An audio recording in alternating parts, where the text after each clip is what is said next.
How's this COVID thing going? I know California is on the brink of shutting down again.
All right. Happy Monday, everyone. Welcome to today's live stream, VB Technologies. My name is Gershom Fulcott.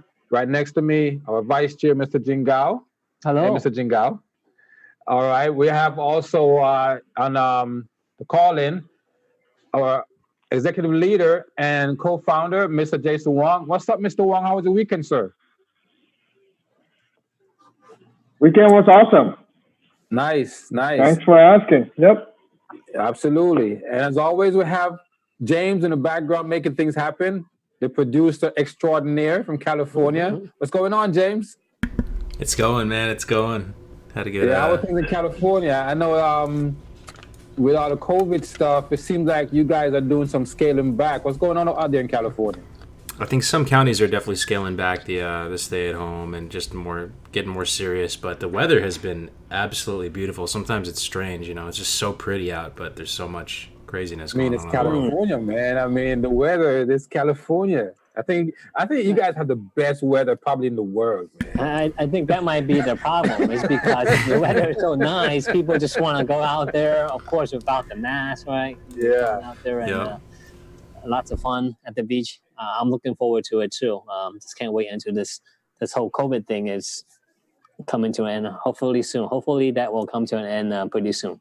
Yeah, that would be nice. I hope this thing doesn't drag out into next year, but the way it's going, who knows, man? Who knows? Looks like Mr. Wong's in a data center right now. That's right. I'm keep hopping around, James. You keep switching it on us. Me and my private jet, Must be nice.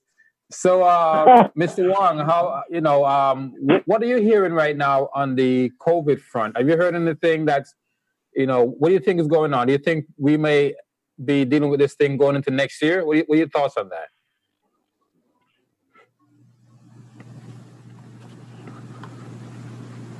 Yeah. Mr. Wong? Hey, give me 1 second. Let me adjust the internet because I'm feeling hearing pretty choppy over here. Okay, so give me 1 second. Give me 1 second. 媽，你改緊啦，仲係鬆啊！你見我 So apologize for that. I don't know why, even though I have Gigabit, pretty choppy. So, but anyway, yeah, on the COVID front, I think there are a couple of positive development on the vaccine side. I know Germany had announced that they are feeling pretty confident about their vaccine development. Just over the weekend, and they're starting the phase 3, and they are expecting to have a viable vaccine by December. By December, well, okay, that's correct. That's promising. Now, when they're in phase 3 testing, then that means that there's only one more phase to go, which is phase 4, and then they can actually go live with it, right? Is that correct? Phase 3 is the last phase. Oh, really? Phase 3 is the last Correct. phase. Okay. Correct. Okay. And this particular phase, they're going to have, if I remember correctly, over 30,000 participants. So it's going to be a very large sampling size and patient pools that they're going to be drawing from. So great for the COVID, in terms of the positive development. But we nonetheless, we have to continue to practice social distancing, guys. That is the number one key to slow the progression of the transmission rate. Gotcha. Okay. All right. So, guys, once again, welcome to today's live stream. Let's jump right into our topics. So, the first topic we have up for you guys, we're talking about the Bitcoin hash rate has hit an all-time high, right? And so why is that important? Because the hash rate is direct correlation to what we do as Bitcoin miners. So when the hash rate is high, that tells me, or that tells us, that there are more and more people that's getting into the Bitcoin mining. And the thing is, when the halving happened with Bitcoin back in May, a lot of people thought that there was going to be a tremendous pullback in mining, because we all thought that, a lot of miners would come offline because with the halving, they probably wouldn't be able to afford their overhead with electricity costs and so forth. But what's happening is, with the new ASIC miners, the S17s, because they're so efficient, miners can still mine and actually stay in the game a lot longer than they normally would, because I think prior before this last halving was the S9, and after a while those weren't so efficient, and so whenever anything happened, miners would have to come offline because they couldn't afford to keep mining. But now with these new machines and the efficiency, miners can mine longer. But not only that, you also have a lot more people getting involved in the mining game, because people start to realize that when it comes to Bitcoin, the name of the game is mining. And we talked about it before. You can certainly buy Bitcoin, on an exchange or whatever. But when you do that, you get the instant gratification, right? But you don't get the long-term benefit. And so more and more people get involved in mining. And so what we're seeing right now is that the Bitcoin hash rate is increasing to an all-time high, but also what it does is strengthen the network. And that's a very, very important thing, because the benefit of Bitcoin, when people talk about does Bitcoin have value, whatever, the biggest value in Bitcoin is the network effect. How secure is the network? And so the more people get involved in mining, the stronger the network gets, the more valuable Bitcoin becomes. So it's a beautiful thing. What do you guys think about that? A couple of things. One, it did drop for the first two adjustments after the halving did drop. It decreased.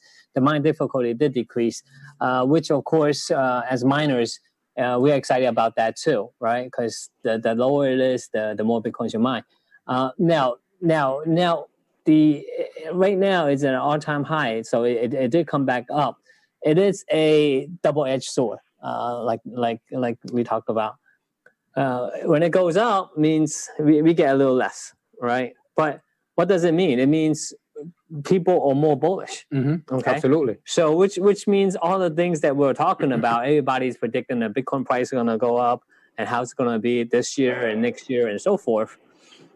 And if everybody's bullish, then obviously it's Bitcoin is, no one controls it. So the value of Bitcoin, yes, is determined by what we feel, what we think, what the people feel about the value of Bitcoin.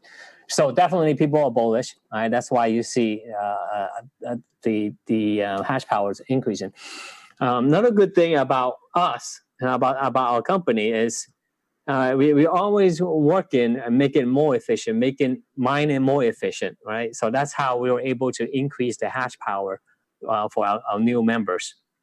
And don't forget, one of the key features of our company is the auto rebuy, right? So which means when you do the auto rebuy, we're more efficient, get more efficient every time than when you do the auto rebuy. You get in for the same amount of money, you get in more and more hash power. All right. Now, also, there's two very important things about mining. One, of course, is your hash power, right? What you buy your equipment for, how much it is, how much hash power, how powerful it is. Another thing that is just as important, actually, or I would say even more important, is the electricity, the maintenance fee. Right, majority of the maintenance. That's a big deal. Yeah. Yep, it's the electricity fee, and we have decreased the maintenance fee by like 30%. Right, we decrease our maintenance fee, so we increase the hash power. We keep on decreasing the maintenance fee, and as long as we keep on doing that, our members, even if they don't do the auto rebuy, they still take benefit. They still get benefit from it. They benefit from being more efficient. Our maintenance fee is lower and lower, right? But what I really like about it, is continue to do the auto rebuy. So if you take some of what you mine and just put it back and doing the auto rebuy, you are pretty much mining perpetually. Right? You're mining for a very, very long time, right? And in the long run, what we want to do, is keep you profitable, keep us profitable, and keep you mining for a very, very long time, right? So that's why I see with this hash power. I think it's the sentiment of the market. People are very bullish, and that's why such an increase. One big reason why. Yeah, I think Jen, you and Gershom, you're both very, very correct. If we look at it from a big picture's point of view, the reason why the mining difficulty is hitting an all-time high is because we have more and more institutional money is coming into the market, and they're actually doing mining themselves. All right, so why is that important? All right, because they are actually investing a tremendous amount of money into the mining, side of the value chain. If you look at the Bitcoin, the entire value chain, you can buy, you can trade, you can hold on to it, you can trade future, you can mine. Like, why do they specifically choose to mine instead of doing all the other stuff that are available at their disposal? Is because it makes more sense to them, right? It offers the best, return to those investors, and that's what we're offering here, guys. Right? So if we also look at the news that came out from Grayscale, they are buying, up to equivalence of 150% of what the total mined Bitcoins that are available in the market. We are all the chips are starting to, fall in place, and it's creating a perfect storm actually for the next bull run, because you have more money coming into the mining space, right? And pushing up the mining difficulty to an all-time high. And then so makes Bitcoins, mining more difficult. You're mining less Bitcoins available means, right, simple supply and demand, the price has to go up. And then on the other side, you have Grayscale, which just raised and I want to read that. Another 390 million. I want to say more than that. I don't remember. I don't have that article in front of me.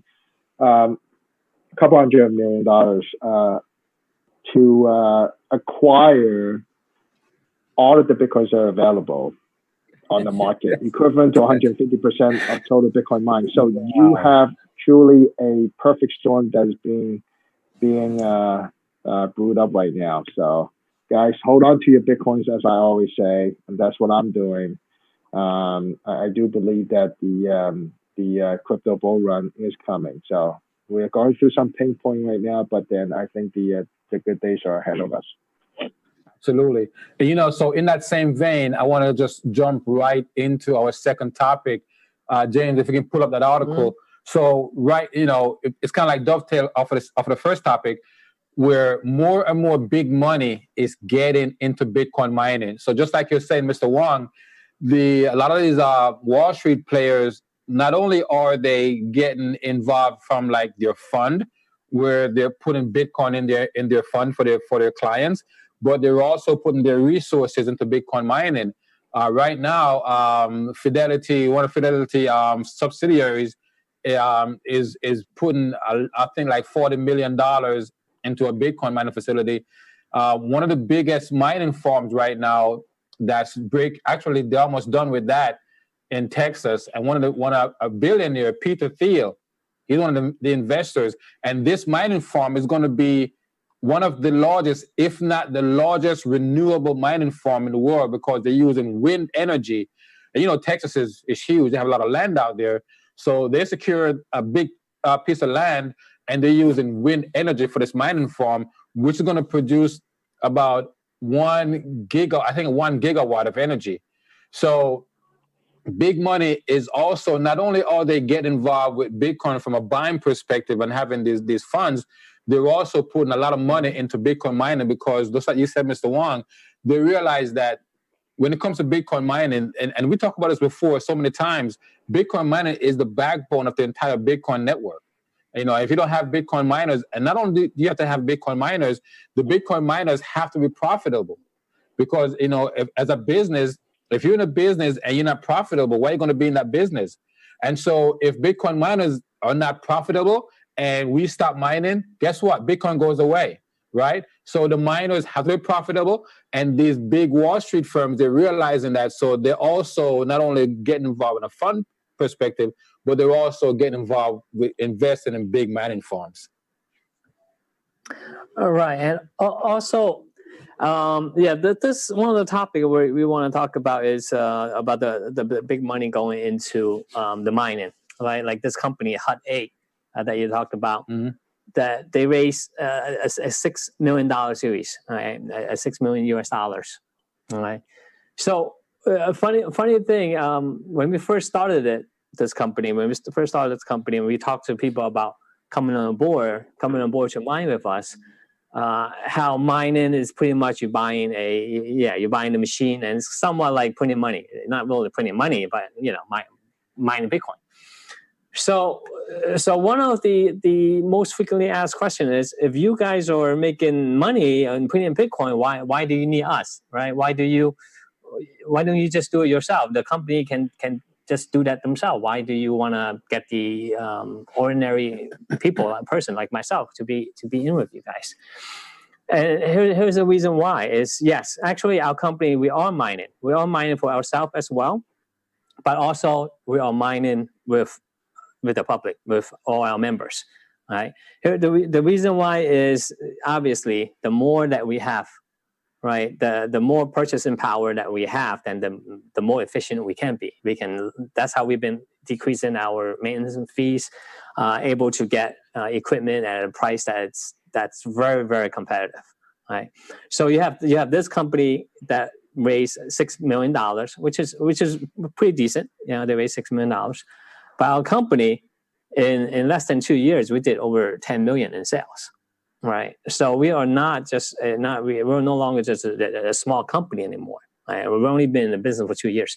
So the more that we do that, the more customers that we have, it's better for everybody. Right? We'll be able to, yes, we were able to compete with any company, any mining company out there that we're able to compete with. Not only that, we are one of the most, in the most highly regulated country, which is, of course, the US and Canada, right? Most highly regulated, most transparent. Are there other companies out there that might be a little more competitive than us, right? That might promise a little more? Most likely there are. But are they as transparent? Are they as stable? Are they in the US? Are they registered with all the agencies that's required, right? When Jason and Don went to the far Eastern Europe, to look at operation of other miners, there were other towns and county and countries that offer a lot lower rates, but they're just not that stable. Their government is not stable. The environment is not stable. It just makes a lot more sense to be here. Right? And the bigger that we grow, we'll continue to be more efficient and more efficient. Right?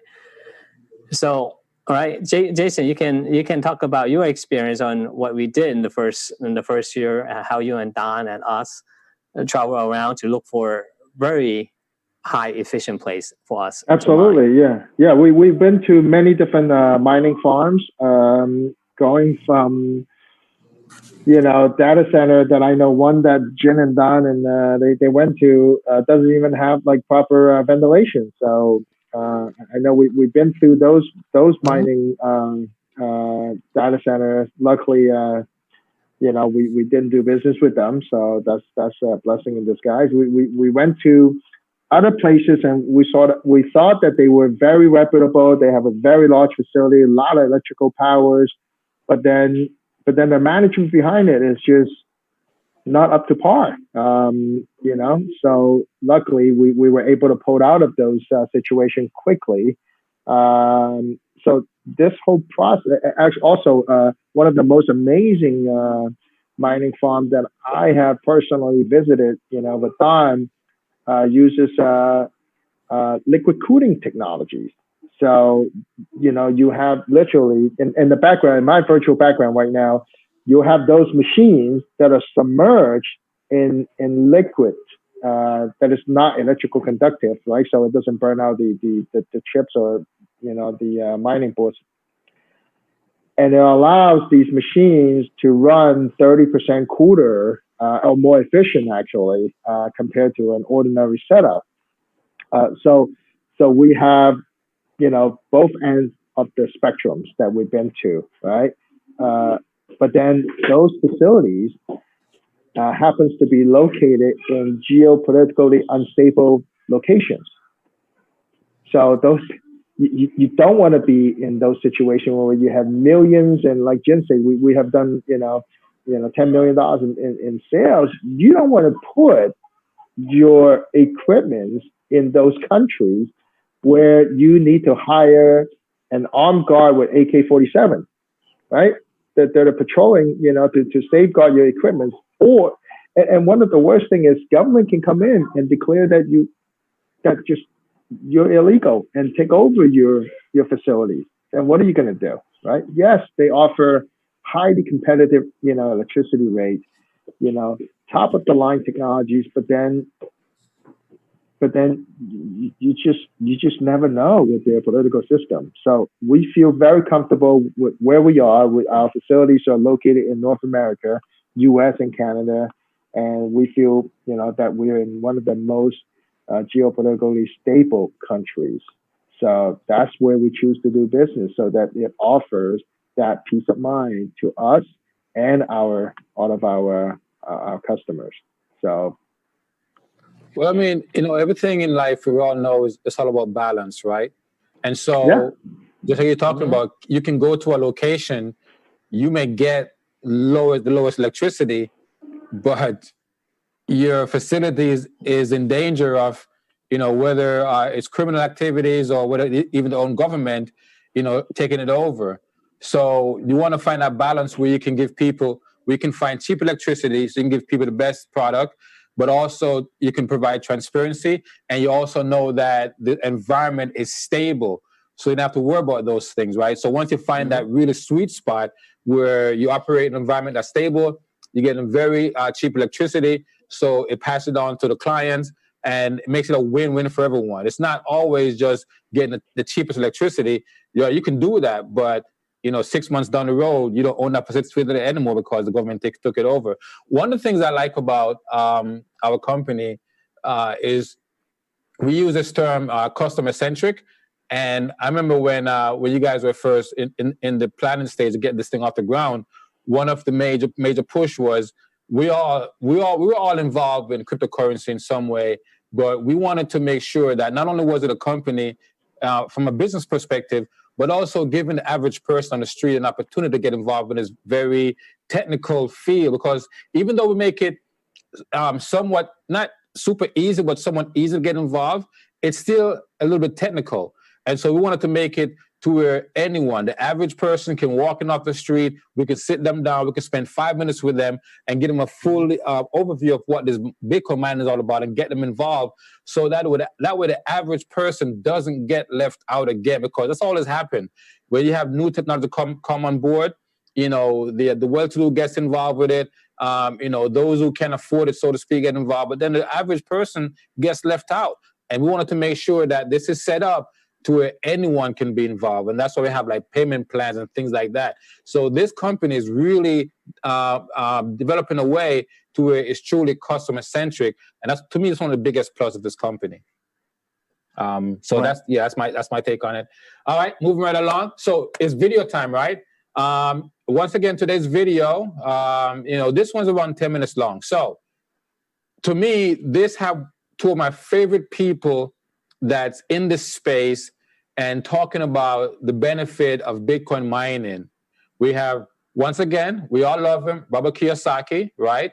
But we also have an up-and-coming young entrepreneur that's involved in the Bitcoin space, Anthony Pompliano. Most of you guys probably know most of these guys. And so Robert Kiyosaki was interviewing Pompliano. I mean, it doesn't get any better than that. And wow. So, awesome. Yeah, I know, right?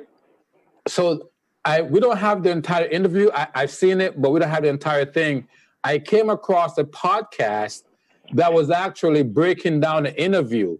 And so I pull out just a portion of the podcast so to play for us. So this guy, the podcaster, is narrating the interview between Kiyosaki and Pompliano. And one of the biggest, the feedback they're trying to get out of it is this. How do we bridge the gap between the older generation, right, and the younger generation? So Robert Kiyosaki is more in the older generation. Pompliano is like he's 30-something years old, the more younger, right? And see how these two guys have a very seamless dialogue and, realizing that. And also, the thing is this, a lot of people talk about gold, like gold bugs. And so we're flushing out the thing that, look, Bitcoin is not in competition with gold, right? Bitcoin and gold complement each other. So I think that this interview kind of shines some light on that. So I think that it's going to be a great topic for us to listen to and then hopefully discuss it further after the video. So James, if you're ready, get right into it, sir. Thank you. Top story. So first up, Anthony Pompliano sat down with Robert Kiyosaki on his podcast via, distance-wise.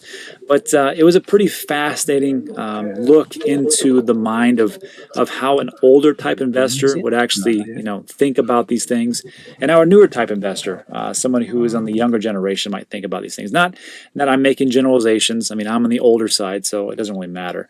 But it was interesting, and I got to tell you, when I heard the whole thing, I'm like, why do gold people argue with Bitcoin people? It makes absolutely no sense. And when we get into it, I'm going to try to make my point here a little bit more clear. But so if you're not familiar with Anthony Pompliano, I always like to say, who is this person? Who is this guy? Who is this gal that we're talking about? And where is their legitimacy? So let's let Anthony Pompliano tell you exactly who he is and why he's pretty qualified to talk about the cryptocurrency space. Yeah, so I played football in college, was in the U.S. Army for a while, did a deployment overseas to Iraq, came back, built 2 small technology companies, then went out and ran a number of product and growth teams at Facebook and Snapchat, and then started investing full-time at the end of 2015 and got started in Bitcoin and cryptocurrency by building mining facilities. So kind of you think of them as data centers, but specifically running hardware and software for running these networks. And from there, pretty much decided to focus almost exclusively on it. And we get here today where somehow people are listening to me explain what all this is and why it's important. So there you go. I think we'll give him credibility. Sounds like he's been in the game for quite some time and a nice little background. So that just kind of lends itself to like, who is this guy talking, so we can kind of breathe a little bit easier. All right. So next up, we're going to talk about, and this was what Robert said. He said, what do you tell stubborn old investors to make them understand? And when he talks about, the difference between Bitcoin and gold, it just makes me think like this is the exact same things we should all be talking to.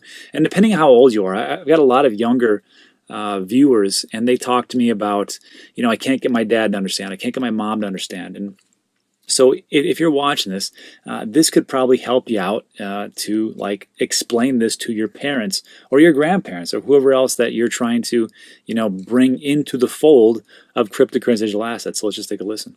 I think that what you've got to start with is whenever you look at financial markets, especially kind of a macroeconomic standpoint, there's problems and solutions, right? And actually what ends up happening is precious metal investors and cryptocurrency investors, they actually agree on most of the problems, right? So there's no secret that, hey, look, if you print a lot of money, the currency gets devalued, right? There's no secret that there's high level of corporate debt and the federal balance sheet's out of control and all of those things. For the most part, there's agreement. So I won't spend a ton of time on that. The question then is, what do you do? Right. And I think that where there's agreement on the solutions is this idea of sound money principles. Right. And so whether it's gold, silver, or Bitcoin, they all have various aspects of sound money principles. The big question just becomes, gold has, let's say, 5,000 years of a track record. Bitcoin has 11 years. So, of course, there's going to be a hesitancy when it comes to something like Bitcoin.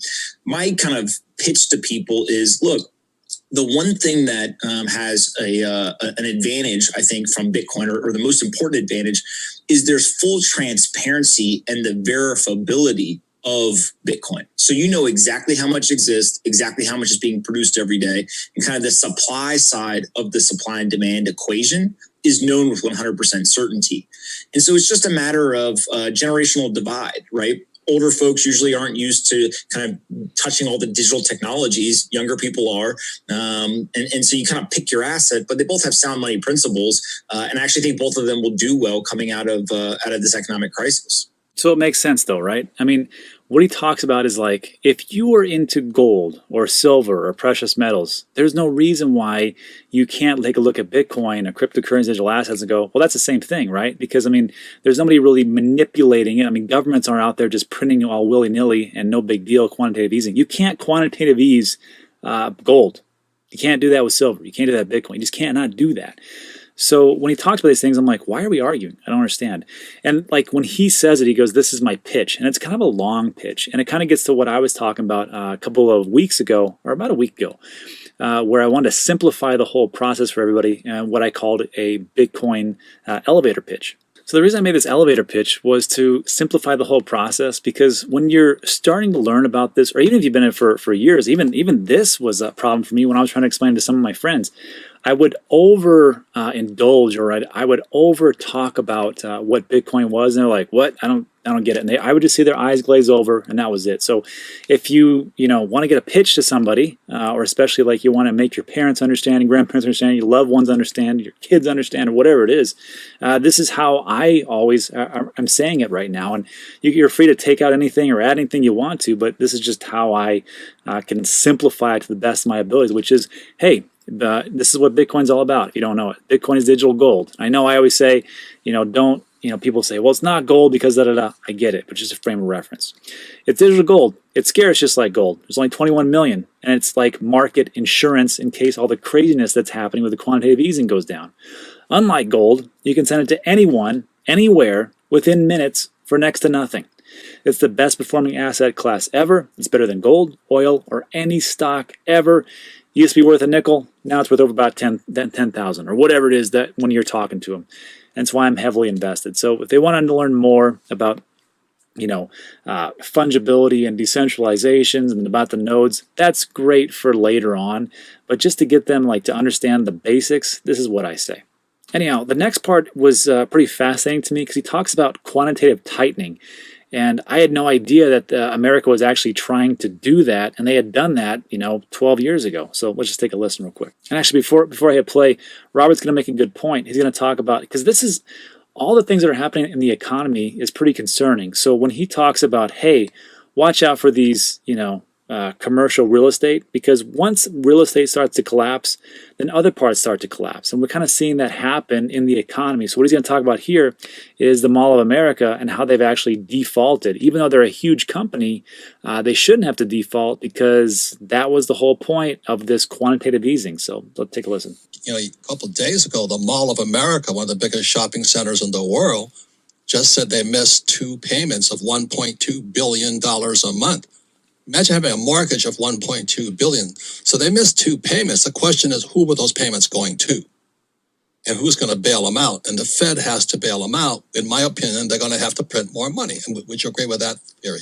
Absolutely. I mean, look, whenever you get in these situations, there's 2 things that are important to understand, right? I always say that the U.S. economy is addicted to stimulus the same way that a crack addict is addicted to crack. Right? Yeah. You literally can't function without it. And we saw that when they tried to do some quantitative tightening, back in 2018. And then the second piece of this is any time that you get into these recessionary periods, they only have 2 tools, right? The central bank can only manipulate the interest rate, or they can print more money. And so they're using the tools they have, but they've already gone to 0% interest rates. They claim they're not going to go negative. So it's just a matter of how much do you print? So yeah, that is the big question. How much are they going to print, and how much debt are we going to have to go into moving forward? So I don't know the answer to that. I'm not an economist, and it's just too complex to really put my finger on it and exactly say what it can be. So that's why I always depend on the wisdom of the crowd. So whatever you have as far as your thoughts, put it in the comment section below, and let's finish up this article or this interview.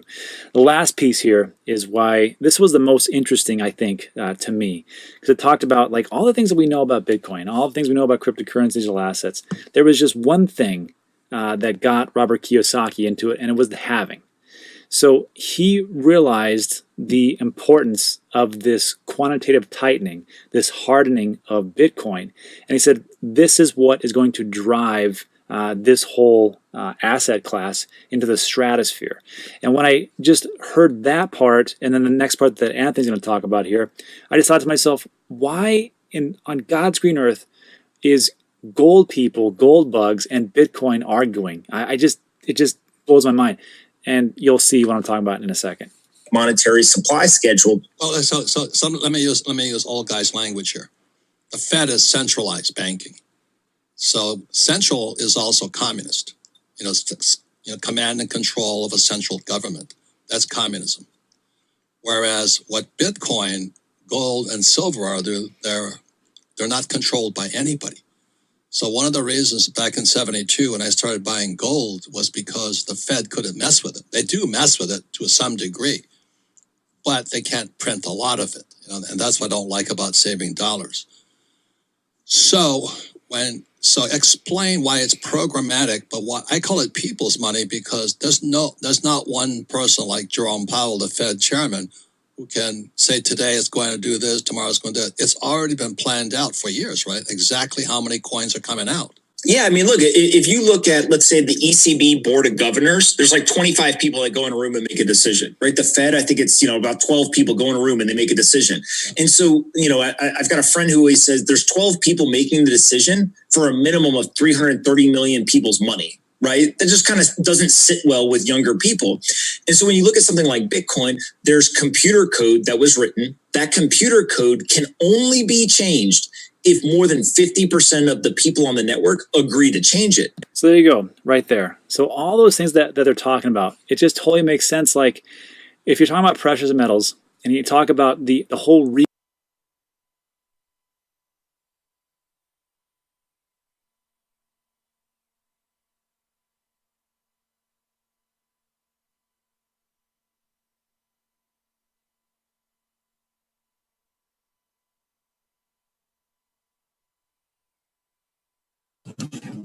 All right, guys. To me, that was a very powerful little video there. Like I said, I've seen the entire interview between Pompliano and Robert Kiyosaki, but when I saw this podcast and he was talking about it, I figured it's probably be more appropriate to share with you guys today. But can you imagine the Mall of America, their monthly mortgage of $1.2 billion a month? That's insane. So a little bit more than mine. I mean, their monthly mortgage, Mr. Wong, was $1.2 billion a month. I can't even imagine that. And they missed two of them. That's crazy.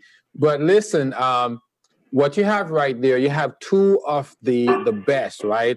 We all know Robert Kiyosaki. He's been around for a long time. We all read his book.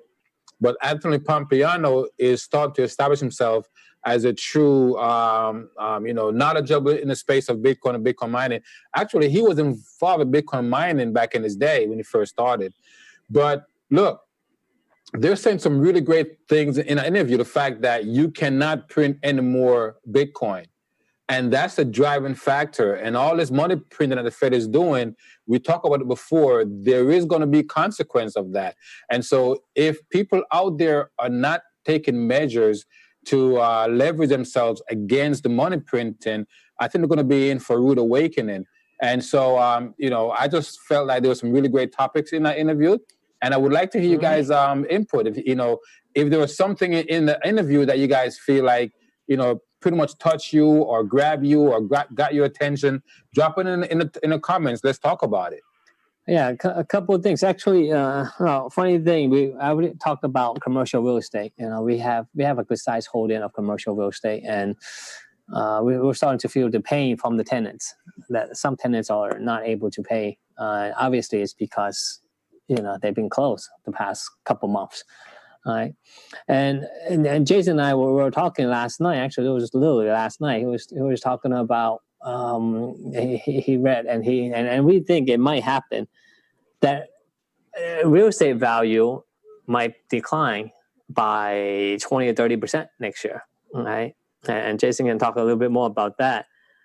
So if that does happen, it's going to be a domino effect. Right, you had commercial real estate going down. These falling on the mortgage, like Mall of America, and then of course it's going to hit the residential. I don't know how bad it's going to be. Right, and for gold, so for it's gold in competition with Bitcoin. No, they're not. There's always a use for gold. Right, gold. It's been around for thousands of years. Thousands, right. Yeah. Right, and it's not just for the investment value or the storage of value. People use gold for jewelries and other stuff. I don't see Bitcoin as a competition to gold. Or another frequently asked question is what's going on about when the government come up with their own digital coin? That's what most governments are doing now. They're coming out with their own digital coin. Is that going to wipe out Bitcoin, right? And the Libra coin that's been talked about, right? Is that going to wipe out Bitcoin?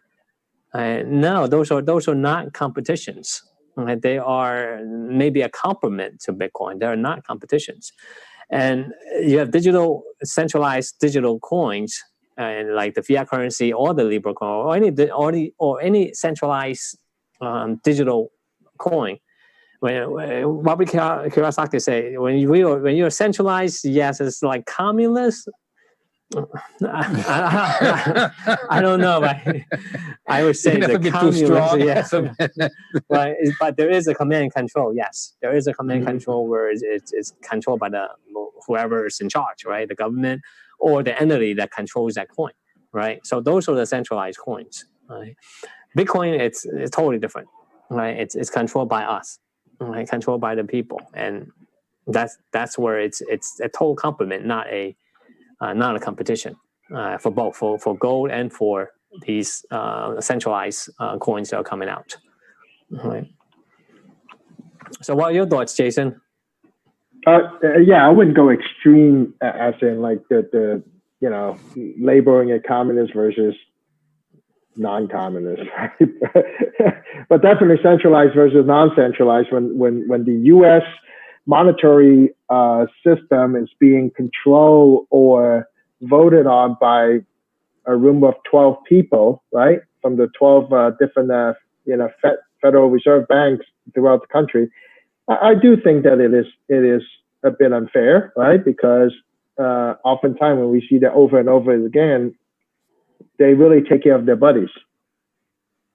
It's who knows who, and that gets taken care of, gets the belt out. Like Robert Kiyosaki was saying, that they probably have to bail these big mall owners out, right? Like such as Mall of America, which will be a huge ticket item. Can you imagine? I mean, their monthly mortgage payment is $1.2 billion. How much money does it take to bail them out? It's crazy.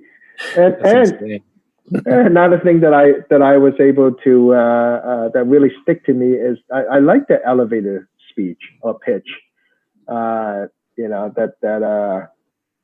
he was using. So I think I'm gonna start using that. Actually, I think that's a quick little 30-second quick speech to get people curious about it. So I encourage all of you guys to maybe start getting familiar with that speech or pitch. But don't use it in an elevator for now. Okay, don't get into close. Don't get in it. That is a good point. Yeah, take the stairs right now. Yes, but Jason, it's funny you said that, because I've seen that pitch before, because I subscribe to this podcast, and so when I first saw him talking about it, I posted it on my Facebook page, and I got quite a few responses from it. A lot of people like it and stuff like that. So yeah, it's a very concise, and it gets to the point. And it's kind of like it gets people at least curious, and then from there you can expand, sit down with them, but at least that gets their attention. So yes, absolutely. If you guys should watch that the interview again and just grab the elevator pitch thing out of it and just write it down and use it to your advantage. So I thought it was a pretty good podcast to share, and those two guys right there, they're like for the forefront right now, educating people about Bitcoin. And beautiful, what I like about it is that Robert Kiyosaki, it kind of like he represents the baby boomers, if you will. You can look at it that way. And then Anthony Pompliano represents the millennials. Right. And so you have these two. It's like us. It's like, you represent the baby boomers.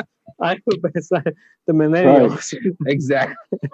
Exactly like us. Jason is more like the Gen X. I don't know what Gen. I'm 25 plus, so whatever the generation that falls into. Okay. But yeah, great topics. And I like, and actually the entire interview, I saw one of our members, I think it may have been Evelyn, post the entire interview in her Telegram chat. So what I like about what's going on right now in our community is I see more of our members are getting involved. They're getting on YouTube, they're doing their own research, they're reading articles, they're posting articles about what's going on in the space, and I love that. And I love the fact that we are developing a very vibrant community amongst ourselves. And so, hey, the water's warm, guys. Come on in. All right. Mm-hmm. All right. So let's keep it going. I'm going to wrap it up with one last article. So what data is showing right now, and what we're noticing is that the investment strategy right now is shifting. And so a lot of people are still invested in traditional markets, the equity market and so forth. But right now, not only millennials who really are really big into the digital space like Bitcoin, but now, and I think that, you know, this article kind of dovetail from this interview we just watched, is that now the baby boomers are also, not only are they passing on their wealth to the younger generation, and they're taking that wealth and invest in Bitcoin, a portion of it at least, but also the baby boomers themselves are also shifting a lot of their investments, and, you know, and looking forward to retirement. They're shifting their investment into Bitcoin and cryptocurrency. So, you know, that's a very good thing to see, and you know, the data is showing it. So, you know, when people are talking about, hey, you know what, I don't understand this, you know, this is not for me, I'm too old for this, that's not true. Because what's happening is that people are recognizing that this current system is just not going to work out for them. And now they're realizing that they have to be involved with something else. And yes, you know, we talk about it, gold and silver is always going to be there, been around for thousands of years. That's not going to go anywhere. But Bitcoin absolutely provide people a tremendous way to hedge themselves against this current system right now. Mm-hmm. Actually, right, the article, and we talked about this before, how the trend is, yes, the millennials were the first one that were more into Bitcoin. More aggressive, yeah. Mm-hmm. And the baby boomers and then people that are older are getting more into it. But actually, I think we started that trend. Right, I think we started that trend, because you may be right. Because when we started our company 2 years ago, that's when, and as we grow, a lot of our members are a little bit older. They're not millennials. They are between millennials and baby boomers, and some of them actually now we're getting more baby boomers into our company. Mm-hmm. Right, so I think we definitely started that trend. And baby boomers and the people that are older, yes, they actually are the ones with the money. Yeah. I'm sorry to say, the millennials, yes, they are more into technology, a lot younger. They just started their professional career. Right? They don't have that much money yet. A little bit of money though, they invest in. But as you get into your late 30s, 40s, 50s, that's when you started making the big bucks, and that's where the money is coming in right now. Right? The older people are coming in. Another trend, another reason why we think Bitcoin, it's going to be pretty explosive in the next couple of years. Yeah, absolutely. I think so too. All right. And thanks to our members, it's you guys. Yeah, you guys that started this trend. Right. You guys started a trend out there. You should be proud of yourselves. That's beautiful. That's absolutely right. Yeah. We started. But you know, I wanted to real quick, Jace. I wanted to kind of get James. So you are a millennial, right? So you out there, you know, I'm sure probably more your peers are probably in the millennials demographics. What are you seeing? You know, what are you seeing amongst your peers? Are they pretty gung ho about cryptocurrency and Bitcoin? What's going on with your age group, James? They are, yeah. I think they get decentralization, Bitcoin. You know, they're definitely adopters. But I will tell you, our generation is pretty broke still. I look at a lot of my friends, and they're still living at home with parents. They don't have houses. They don't have kids. I know like one friend who has kids. We sort of got up. We're late blooming towards the whole getting wealthy and becoming successful sort of thing. You know, so. You know, I think that Jin said it well. You know, we are on the same page with decentralization and crypto and all that, but people are still getting ramped up with their careers, and we'll probably be making those investments in the years to come. Cool. All right. What's your take on this, Mr. Wong, as far as the shifting in demographics, as far as people that's invested in Bitcoin?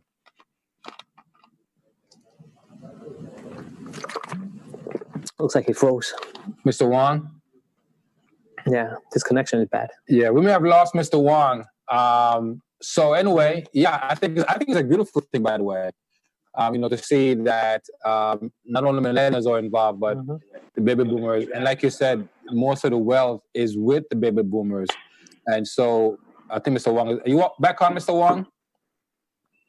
I am back on. Yeah, I was having some audio issues. Sorry about that. Yep. Okay, yeah. So I was asking you, you know, what are your take on you know, what's your take on the the coming together of the generations and investing in Bitcoin? Being the youngest of the generations, right? I mean, being a member of the youngest generation, whatever that Yeah. XYZ, I don't know which one, but Okay. I absolutely do see that coming. It is a trend actually that we started out. In fact, I just got a call today from a longtime client of mine who had a bunch of money in the equity market. He's actually both him and his older brother. They're about actually 15 years apart. Now, I'm friend with the younger brother, who is, in my age group.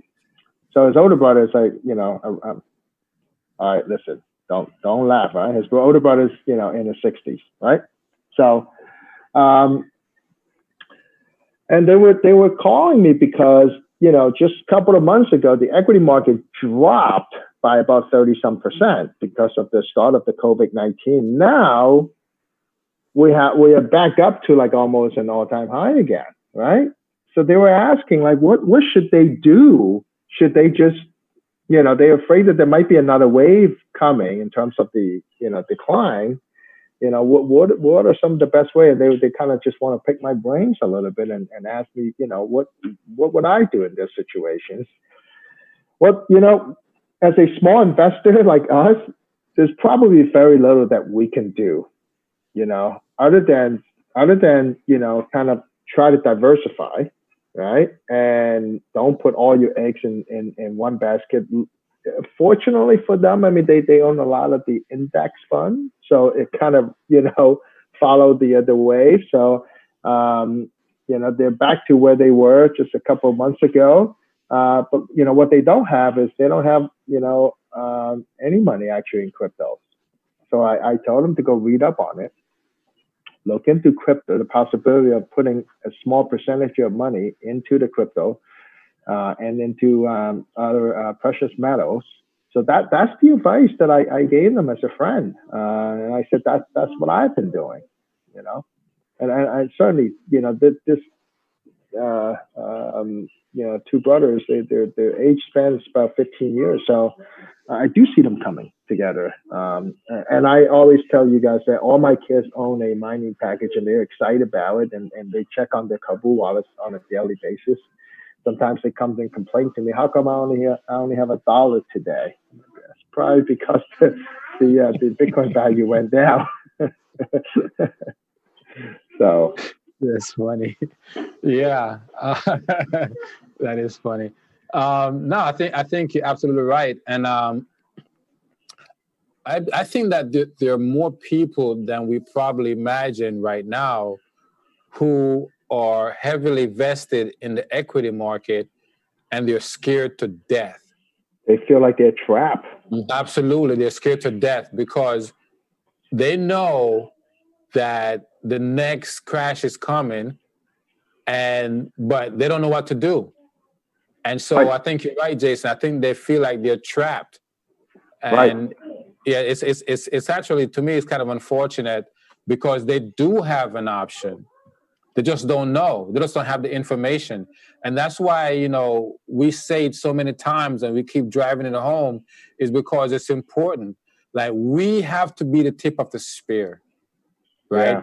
We have to be the one to take the information to those that need it, because they're not going to get it anywhere else. And so we are the boots on the ground that can help these people. But I believe that there are a lot more people, Jason, that's in that gentleman's same situation where they feel like they're trapped in the equity market, but they don't know what to do.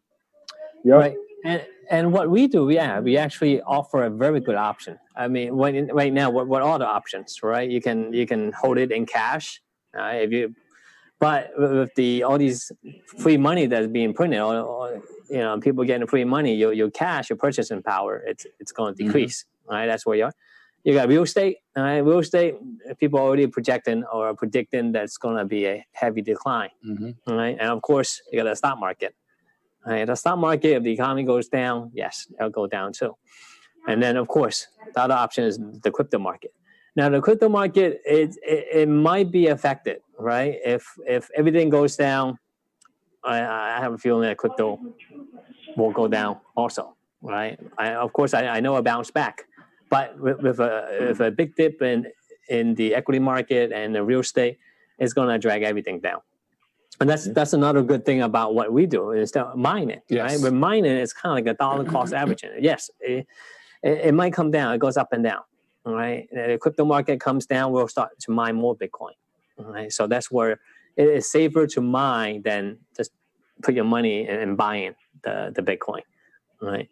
So, but whatever it is, either you buy Bitcoin or do the mining with us, which that's what I've been doing.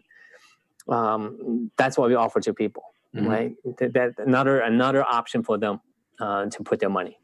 Yeah, you're absolutely correct, Mr. Gao. And I think to your point, right, when the equity market crashes, it drags everything down with it. And certainly, in past times, everything would bounce back, right? But I strongly believe that people are starting to recognize that it's not just a pullback and bounce back up, is that there's something systemically wrong with the system. So I believe that there are a lot of people right now who are not trusting the next crash to bounce back, right? And also, we have to realize that nothing lasts forever. And so right now, there is a transit, at least my personal opinion, there is a transition from an old system to a new system. And the old system is, the equity market and all of that. And everything right now is being digitized. Even the Fed is talking about coming out with a digital dollar because that's the new. And we have to come to terms with that. Out with the old, in with the new. And when you have a transition, you cannot afford to allow yourself to get stuck in the old system while the new system is being developed and is establishing itself. So I think a lot of people are kind of like in that range right now where they know that this system right here, there's something inherently wrong, and they don't trust the next crash to bounce back and put them back where they are, where they were. So that's kind of my take on it. All right, guys, we're going to wrap it up. Always, it was great. It was beautiful. We love doing these live stream. I hope you guys are enjoying it. Put the comments. Let us know what you guys think. And if you have any topics that you want us to discuss in the next live stream, definitely put it in the comments. We'll bring it up. So, Mr. Wong, any last words for the people out there, sir? Oh, just keep it safe, guys. All right. Yep. Short and simple. I love it. I hope you, Mr. Gao, any last words for the folks out there? That's it. It's been fun. Yes. Always. So it's always fun to be on. Yes. And be safe. All right, guys. Have a great day. Don't forget to join me tonight, 9 p.m. for the compensation webinar. And then we'll see you guys tomorrow at 7:30 for the training, okay? All right, guys. See you guys later. We're out.